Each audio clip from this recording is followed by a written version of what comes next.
On the morning of July 5th, 2017, a man sits in front of his laptop in his villa in Bangkok. Online, he is only known under his pseudonym, Alpha02.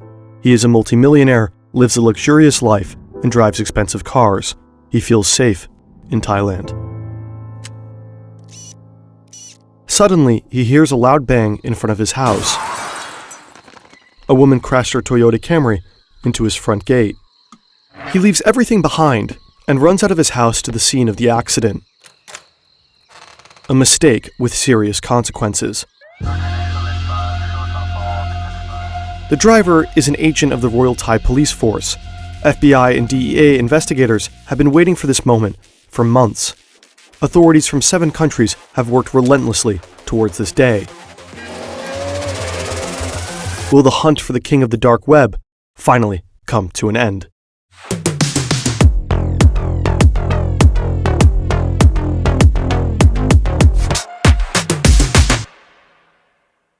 The Wired journalist Andy Greenberg has published the story on the hunt for the darknet Kingpin in a multi-part series.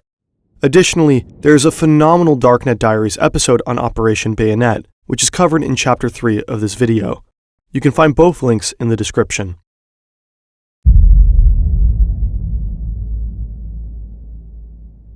It's the early 2010s.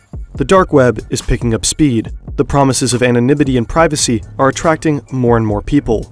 Thanks to Bitcoin, there is a new form of payment that isn't controlled by authorities.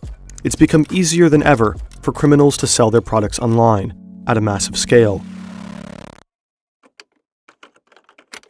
With the advent of the dark web, a gigantic global game of cat and mouse began, and it continues to this day. Billions and billions of dollars. The Silk Road is perhaps the most legendary dark web marketplace to date. The platform went live in February 2011 and became incredibly popular. More than 100,000 customers bought drugs there. But only 2.5 years later, the operator of the site was caught, and the Silk Road went offline. The authorities wanted to set an example in the fight against drugs. The Silk Road founder received a life sentence. But the business was too lucrative to drive away other operators. So after the closure of the Silk Road, the number of dark markets exploded. They all fought for the top spot. Silk Road 2.0 was released just 35 days after the closure of its predecessor. The site survived less than a year. Evolution was another popular marketplace with a comparable size to the 2 Silk Roads.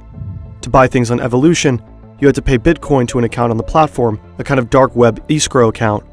And once the bought items arrived to the customers, the sellers were paid. There was an incredible amount of money with the platform operators at all times. At some point, these operators decided to steal this money, a so-called exit scam. Agora has also been named as a worthy successor to the original Silk Road, but the founders voluntarily took the site offline in August 2015. Business was getting too hot.